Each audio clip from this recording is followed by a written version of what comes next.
Israel, Nazareth, Iswamingi, Kansale,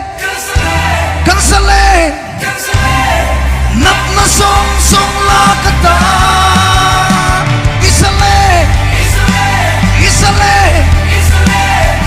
Nazareth, Iswamingi, Kansale, Nat na song lakata.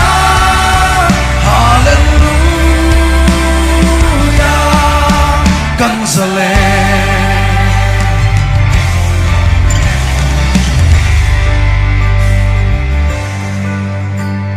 It's over training, I heart train tiro.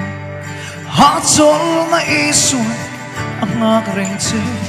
Inat na song den rompan fela. Irin suan patiang raw puisiya imua. Israel, Nazareth, Iswamingi, Kansale,